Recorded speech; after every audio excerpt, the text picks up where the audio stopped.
Hi there, Kendra Tolbert here. I'm a registered dietitian and yoga teacher, and I specialize in women's health and fertility. And today I have a very fun to me and exciting to me and hopefully to you topic to share with you, and that is fertility nutrition simplified. If you know anything about my approach to nutrition and well-being and fertility, you know that I am absolutely obsessed with simplicity. I think that we have overcomplicated some of the things that were meant to be the most simple and enjoyable things in life. And I would like to reverse that a bit. And so hopefully this presentation that I will be sharing with you does just that for you when it comes to fertility and nutrition. So I'm going to go ahead and let voiceover Kendra take over from here. She's going to be handling the presentation so that you can learn a bit more about how you really can support your fertility and your overall well-being with simple nutrition practices. All right, let's go ahead and get started. So as I said in the introduction, you and I are going to be talking about fertility nutrition, but in a simplified manner. And by that, I mean we are going to look at the basics, the foundational truths that really move the needle. These are the things that you build everything else on if you decide to add anything else. I have often found in my practice that these simple truths are more than enough to really have a positive impact on someone's overall well-being and on their fertility. And we're going to take a look at what it looks like to approach fertility nutrition in an easeful and simple way through a few different topics. And so we're going to take a look at what traditional wisdom has to tell us. By traditional wisdom, I mean what traditional healing practices and modalities, and honestly, some common sense, tells us about the ways that what we eat can fortify our bodies and prepare our bodies for pregnancy and have a positive impact on our fertility. And we're also going to look at what the science says because I'm a registered dietitian, and so I am trained in taking a look at what Western modern science says about nutrition. So, we're going to look at 3 different eating patterns that have been found in the research to have a positive impact on fertility, the likelihood of conceiving, and live birth rates. After we take a look at all of that, we're going to take a look at how we can apply practically the information that we've discovered from traditional wisdom and science, because all the information in the world means nothing if you don't actually put it to use. Next, we'll talk about supplementation. So, I am going to share with you the 3 supplements that I use the most often with my one on one clients. These are the things that are generally recommended for people who are preparing to try to conceive, especially for one of those supplements, for people who are maybe a bit older than 30 or 35. Next, we will look at some additional resources, right? Because there's no way I can cover everything in a YouTube video that there is to talk about. So there may be some other things that you want to take a closer look into. And so I will provide some additional resources for that. And finally, we'll end with some takeaways, the 3 most important things, the things that I hope you walk away with if you walk away with nothing else. Okay, so first up, traditional wisdom. So, this is what we can learn from the past, and honestly, what we can still learn from the present. I often talk about traditional wisdom as if it's something that only comes from the past. It's rooted in the past, but it's something that continues to thrive until today.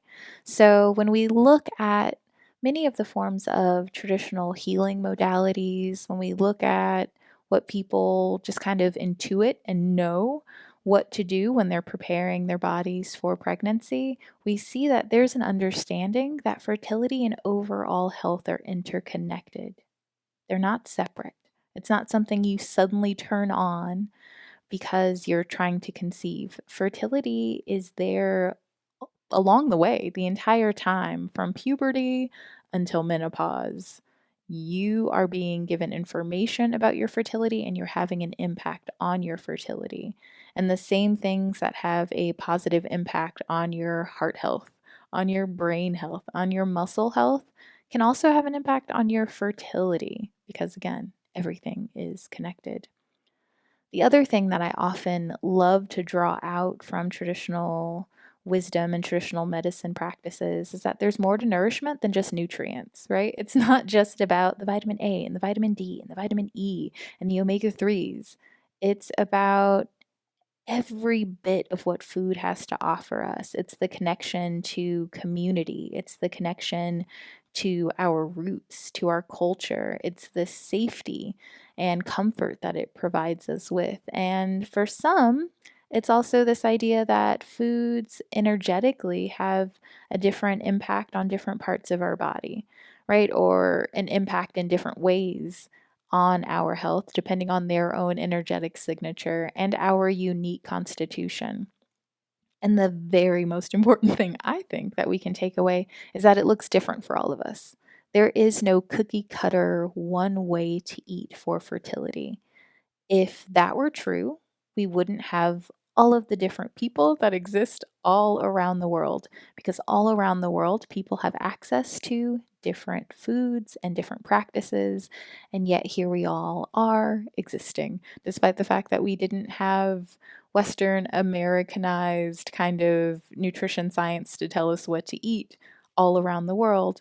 Somehow we all exist. And somehow we all exist in a healthy and happy form.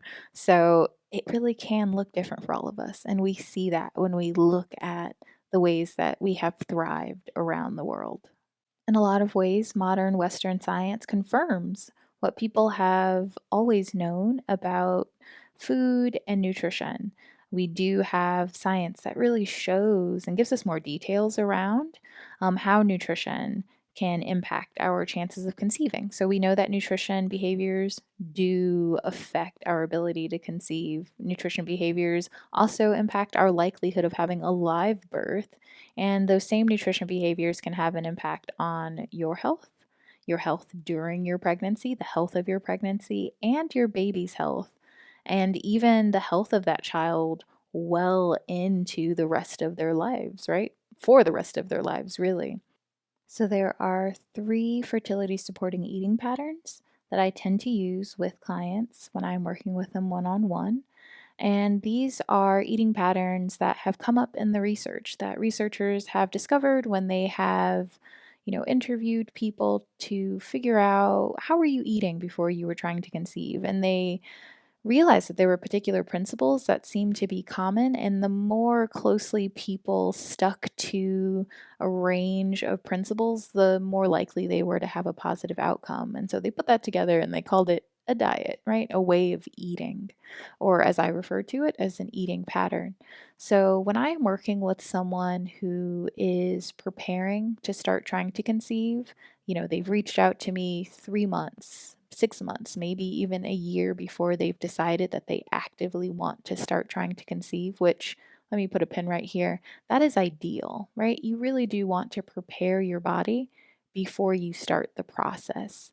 And ideally, you want to give yourself at least 3 months before you start trying to conceive, whether that's with or without assisted reproductive technology, so that you really have a chance to make the changes, to have the changes stick, and to have those changes have an impact on your fertility, on your egg quality. You want to give your body a chance and you want to give your body time. It's never too late, but the more time you give yourself and your body, the better. So now we can take the pin out, we can get back to it. When I'm working with someone who is preparing to start trying to conceive or is in the early stages of trying to conceive, I will typically use a combination of the fertility diet and the Mediterranean diet if we know that they will likely not be using IVF.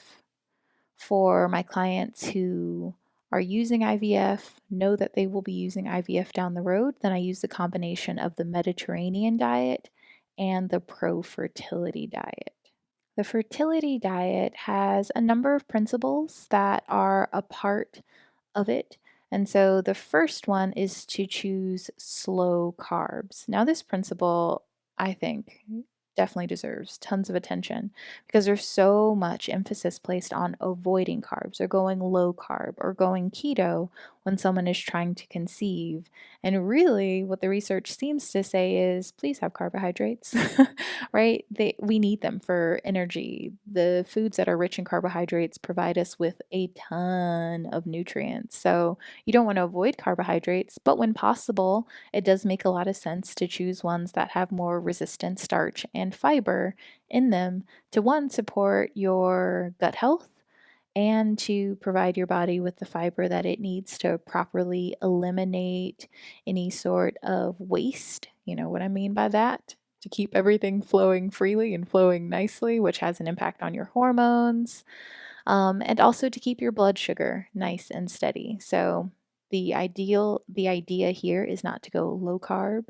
It's not to go keto. It's not to avoid carbohydrates, but it is to choose the foods that are rich in carbohydrates and rich in fiber and resistant starch. So, some examples of that would be whole grains, fruit, beans, peas, and lentils could actually fall into this category, but we'll take a closer look at beans, peas, and lentils in a moment. The next thing is to opt for unsaturated fatty acids while avoiding trans fats. This one, I don't know if you have to focus so much on avoiding trans fats, especially if you're here in the United States and I believe Canada. I'm not too sure about other countries, because for the most part, trans fats have been removed from our food supply because there is a ban on them. But of course, they still exist in their natural form. That's not what we're referring to here. We are talking about man made trans fats. And so instead, you want to opt for unsaturated fatty acids. You're going to find those in things like olive oil and nuts and seeds and fish, right? Things that we all know can be really, really good for our health in general. Anyhow. Next, enjoy beans, peas, and lentils. So, as I said earlier, beans, peas, and lentils are definitely high in resistant starch and they do contain carbs. So, they can definitely be thought of as being a part of that slow carb category. And they can also be thought of as something completely separate. So, we actually did see in this particular bit of research that led to the fertility diet and that led to these principles that those who incorporated plant-based protein sources into their diet for some meals in place of animal protein, there was a lower risk of overall infertility and an even greater lowered risk of infertility related to ovulatory concerns. So, if you are someone who is having issues with ovulation, then this might be something that you want to explore.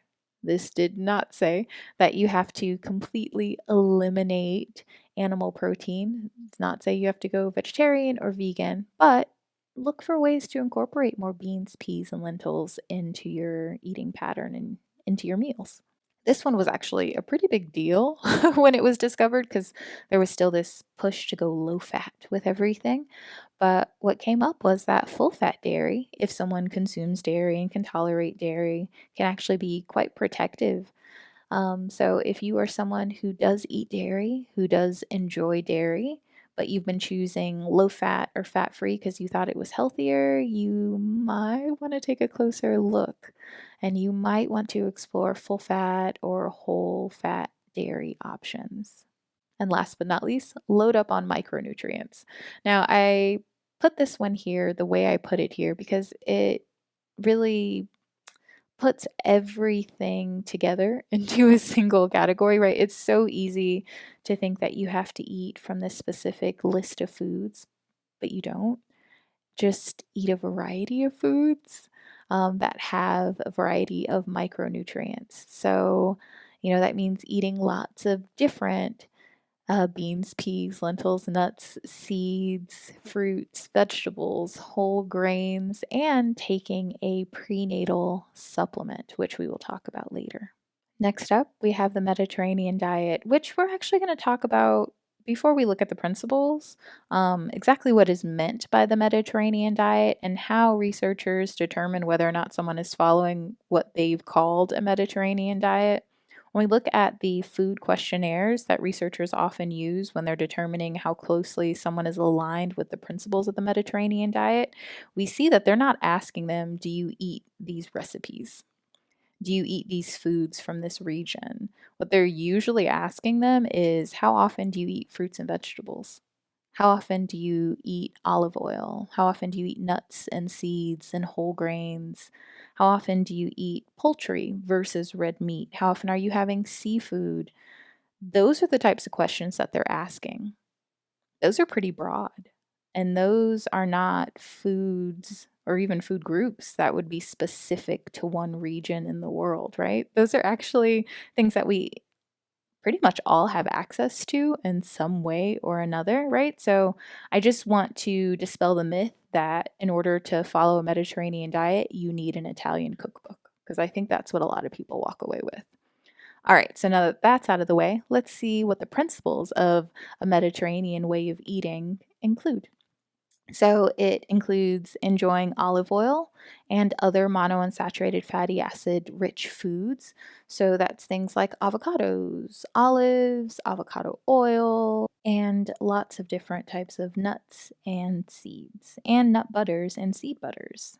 It also entails eating plenty of plant based, protein rich foods. So our beans, our peas, our lentils, our nuts, our seeds, as well as getting an ample amount of antioxidants, which you're going to get from eating plenty of plant based foods. So, lots of fruits and vegetables, lots of seafood, which we'll get to in a moment, the olive oil and monounsaturated fatty acid rich foods.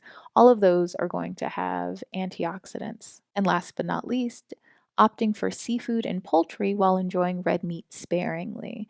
So you're going to want to choose low mercury seafood options and poultry. If you like to incorporate animal protein into your diet, those are going to be the options that seem to be most supportive for fertility. But it doesn't mean that you completely have to eliminate red meat. You might just be eating it less often and instead choosing seafood and poultry as your main animal protein sources. Now, I'm adding this as a bonus tip because I'm not sure how often researchers include this when they're studying the Mediterranean diet. But when we are looking at how people along the Mediterranean Sea eat, there's a great deal of focus on the pleasure of the foods and enjoying those foods with people that you love. And I really do think that that has an impact on our health. We know that when a food is enjoyable, we do actually tend to absorb more nutrients from it. And honestly, most of us are more likely to eat something we enjoy anyway. So it makes a lot of sense to focus in on pleasure when you are choosing the foods that you're going to be turning to time and time again to support your fertility, because that's really going to motivate you to continue to eat those foods. All right, so now it is time to look at the pro-fertility diet. And just as a reminder, this is the eating pattern that I often use in combination with the Mediterranean eating pattern, when I'm working with someone who is preparing for IVF or who is undergoing IVF. So the first thing is we take a look at their prenatal vitamin and see if it actually contains the higher amount of folic acid and vitamin D and B12 than what the current recommendations state, because the researchers for this study that the pro-fertility diet came from discovered that the people who actually had a higher amount of folic acid, vitamin D, and B12 were more likely to have a positive outcome when undergoing IVF. Remember, this is specific to people undergoing IVF. The next thing is the importance of enjoying plenty of produce. Now, this probably doesn't surprise you, especially if you consider the other patterns or if you just consider what we know about general well being. Again, fertility is not something separate from your overall health and well being. So, the researchers did point out that low pesticide residues seem to be ideal. When I took a look at the results and based on how I interpreted the study, what seemed to be most important was that people were eating produce. That was the main thing. If it was able to be low pesticide residue or organic, awesome. But otherwise, if that means that you would not have, if by focusing on it being low pesticide residue and organic, you wouldn't have enough produce because it would become too expensive, then just choose having produce. Like, prioritize produce no matter what. If it can be organic, cool. If it can be low pesticide residue, Also cool, but the most important thing is to get in enough fruits and vegetables. Focus your attention there. Next, we have including soy, whole grains, and dairy. This may be a shocker to you, especially if you've seen any of the message board sort of posts or even some of the things here on YouTube and definitely some of the things on Instagram and TikTok. When it comes to fertility and nutrition, you might be surprised to see that including soy, whole grains, and dairy actually seem to be something that was actually supportive of a positive outcome for those undergoing IVF. Um, of course, there are exceptions to this, right? Because we're all individuals. So if you have a known allergy or sensitivity to soy, whole grains, and dairy, this is not telling you to start eating them because it might be good for your fertility, because it wouldn't be good for your fertility.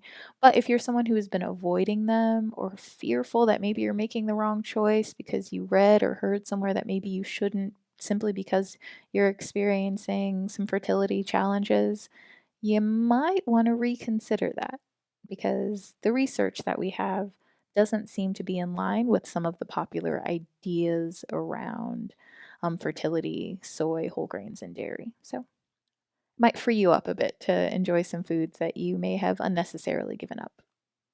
And last but not least, opt for low mercury seafood. Now, we want to go low mercury because if you are preparing for pregnancy, then you don't want tons of extra mercury in your body because you also want to avoid it during pregnancy because it's not something that is good for a baby's health because high levels of mercury are neurotoxic. So, opt for low mercury seafood. I will have a link to a list of produce that is lower in pesticide residue and a link to seafood by mercury levels so that you can take a closer look at that. Just check in the description box below. The plate method is a tool that I use that allows my clients to quickly think about how they're going to take all of those principles that we extracted from the research and actually apply it. Because that's what's most important, right? Having all that information means nothing if you don't know how to use it. And the plate method makes it really easy to use those principles, the principles that we've determined are most appropriate for them. To follow the plate method, you simply choose about a half a plate of non-starchy vegetables, about a quarter of a plate of protein-rich foods, and about a quarter of a plate of carb-rich foods. And you also make sure that you've incorporated fat, whether that's because it's naturally incorporated into the foods or because you prepared your foods with those fats, or maybe you drizzled a bit of oil or sprinkled a bit of cheese or added some nuts or seeds into the meal or over the meal. And you've also incorporated lots of herbs and spices because remember, we did focus on incorporating lots of antioxidants and plant-based foods, and herbs and spices are very rich in antioxidants and they are plant-based. So, and that's also how you make the food taste a lot better, right? Like that's how you add in those elements of pleasure. You add fat and you add flavor. Fat and flavor. That's how you do it. So the plate method is a great tool. It's a tool that you can use to also help you stay flexible in your meals, right? You don't need a meal plan. You can eat what's available to you. Just think about these principles and don't think that you have to apply it only as a plate. You can also think about it if you're making a stew or a curry or a soup. Can you make about half of it vegetables? Can you make about a quarter of it protein rich? Can you make about a quarter of it carb rich? If you can, and you of course have added fat and herbs and spices, then you're following the plate method, even if it's not these separate kind of compartments on your plate. Now it's time to actually take a look at, through a case study, what it might look like to look at the way you currently eat and move closer to a way of eating that is in line with the principles that we discussed earlier. Okay, so let's meet Lana. Lana is 32 years old, has PCOS, and is planning to start trying to conceive in about 4 or 5 months. When asked how she typically eats, this is what she shared. For breakfast, she will often have coffee and a fat-free yogurt. For lunch, she will often have lettuce, chicken, tomatoes, carrots, cucumber, and a fat-free Italian dressing. For dinner, she likes steak, potatoes, and corn. And then after dinner, for her after dinner snack, she will go with a low fat frozen yogurt with nuts. So Lana has PCOS, so we know there's an ovulatory concern there, right? So, which eating patterns are we thinking about when we're trying to move her closer to the eating pattern that would support her fertility? Do you remember which eating patterns? Give you a little time.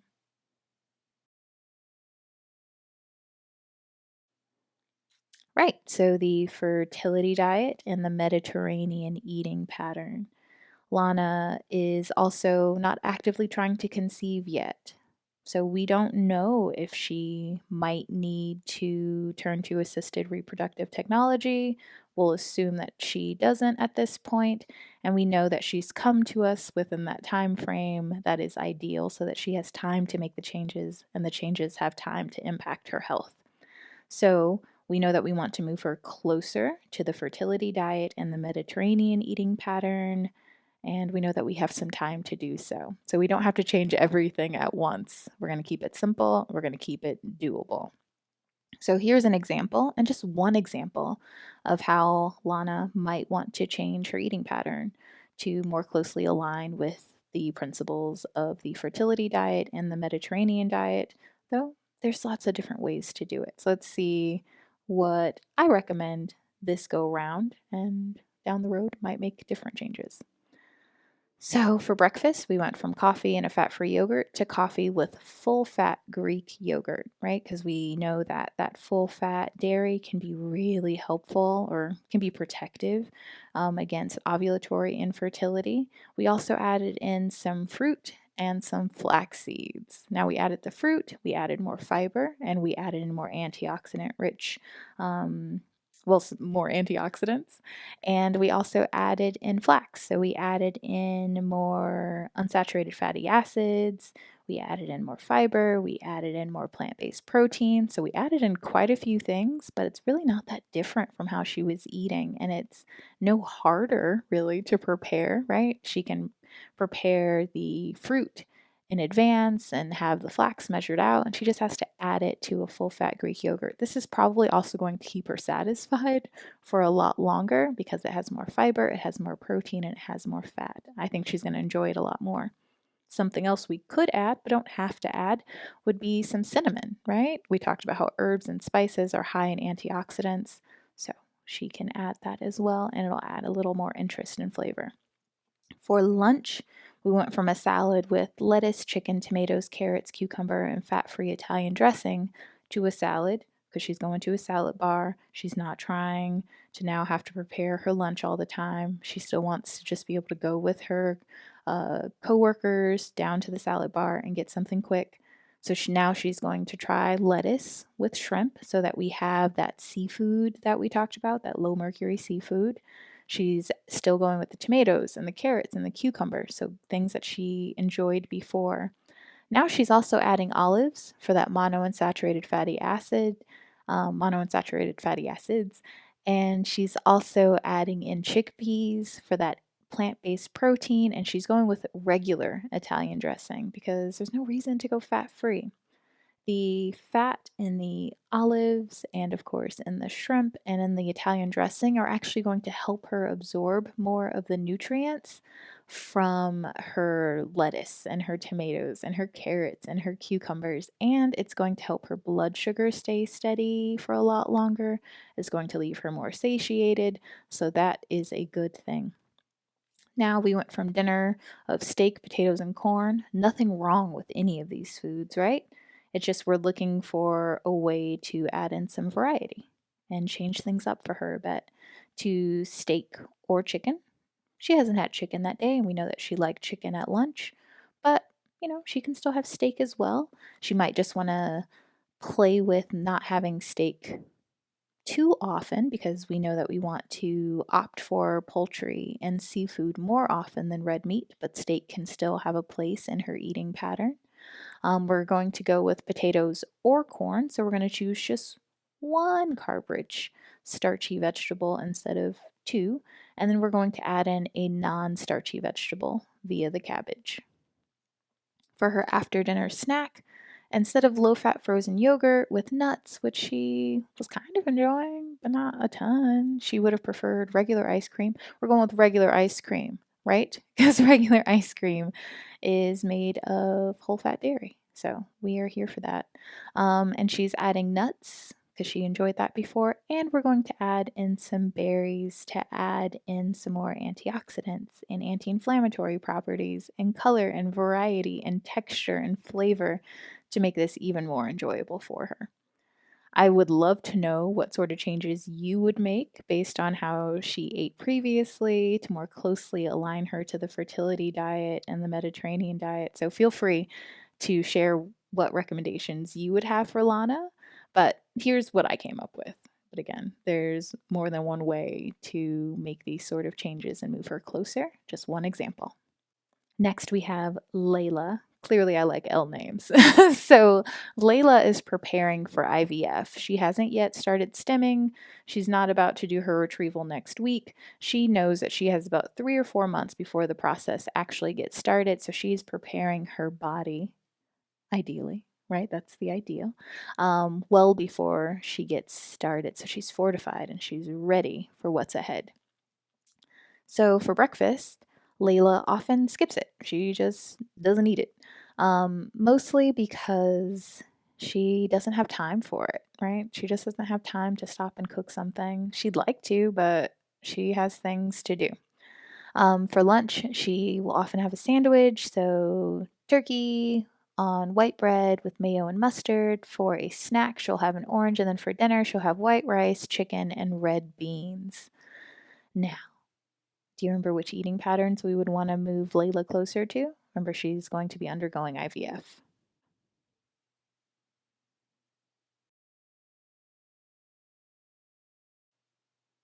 Yep, so the Mediterranean eating pattern and the pro-fertility diet. So for Layla, we're no longer skipping breakfast.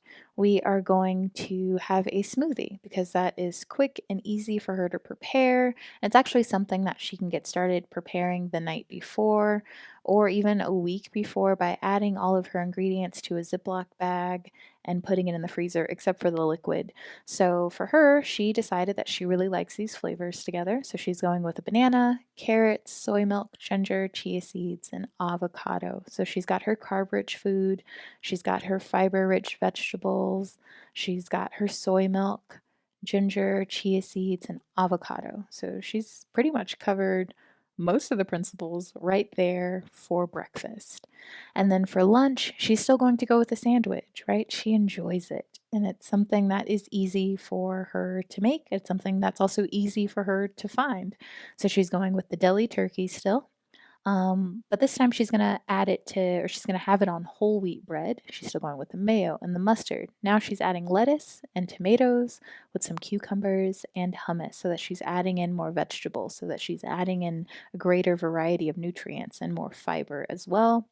And then for dinner, actually, I skipped over the snack. For her snack, she's still having her orange, but she's also adding in nuts for that plant-based protein, for those unsaturated fatty acids, and all of those vitamins and minerals, and also because it's going to keep her satisfied longer because there's protein and there's fat, and she likes how they taste. Next, we have dinner. So she's sticking with her plantains as she should. I'm here for that. She could have also kept her chicken, but she noticed that she doesn't regularly incorporate seafood. So from time to time, she will switch in salmon or some other sort of low mercury seafood just to give herself some variety and to more closely align with the seafood recommendation that we have. She's also going with red beans still, plant-based protein, and she enjoys the flavor. And she's going to make greens to go with that so that she is also getting in, again, that greater variety of produce. Let me know in the description box below the comment section below, how you might change up the way Layla is eating to more closely align with the pro-fertility diet or eating pattern and the Mediterranean diet or eating pattern. I'd love to know. I think this could be fun to see how you would make those changes. Because remember, It doesn't have to look this way, the way I've changed it, in order for it to be a step in the right direction. This is just what my brain came up with on how we could move Layla in the right direction. All right, so time to get into simple supplementation. So these are the 3 supplements that I often recommend to the clients that I'm working with one-on-one. And so you might want to explore these with your provider as well. So the first one, not surprisingly, is a prenatal vitamin. So I'm a big fan of both Natalist and Full Well. The Natalist vitamin actually not comes close, it does contain the amount of vitamin D, B12, and folic acid that in the pro-fertility diet research was associated with improved outcomes for those undergoing IVF. And Full Well comes pretty close. There's just one nutrient where it's just under what the research found was associated with that increased chance of a live birth, but for the rest of it, it comes all the way up to the recommendation that we've kind of gleaned from that research. And I think that they're both just good quality supplements. Natalist does contain iron, Full Well does not. Do with that what you may. I actually like the idea of taking additional iron only if necessary. So I do like that Full Well is iron free, but I also respect that there is iron in the Natalist prenatal, which does align with what a lot of people recommend, a lot of providers recommend. The omega 3s that I typically recommend are Full Well and Theromega. So, Full Well has an omega 3, and Theromega is from Theralogics. Both are great. I think that these are really great ones if you do not regularly eat seafood. So, 2 or 3 servings a day, pardon me, if you're not having 2 or 3 servings a week, 2 or 3 servings a week of a low mercury seafood, then you might want to explore an omega 3 supplement. CoQ10 is one that I often recommend to my clients who are in their 30s and 40s because research does suggest that it can be beneficial for supporting egg quality. So, these are the 3 supplements that I often recommend to my one-on-one clients, and you might want to explore them for yourself as well. I have linked to all of them in the description box below, so you can learn more about them. You can take a closer look at them, see if they might fit your budget, they might fit what you are looking for. And I will also have discount codes for Full Well and for Theralogics. I am an affiliate of all 3 of these companies, but I was recommending them even before I was an affiliate because these are quality supplements that I really feel comfortable recommending to the people that I'm working with one-on-one. Now, as I said, there's no way I could cover everything. I was mostly looking at this, actually completely looking at this through the lens of women's health and female fertility. So if you are interested in knowing more about male fertility, I recommend Fueling Male Fertility by Lauren Maneker. It's a great book. It's one that I'm constantly recommending to my clients. It's one that I constantly turn to when I need to know more information about how I can help someone support their partner if their partner is male and they're trying to conceive. So I will link to this book in the description box below. Liz Shaw's fertility nutrition guides are also really, really great. I will link to those below. They are currently free. So those are great if you're undergoing IVF. I know she has an IVF nutrition guide. She might have another guide as well. And I know that she has a fertility cookbook as well. So I will link to all of those down below.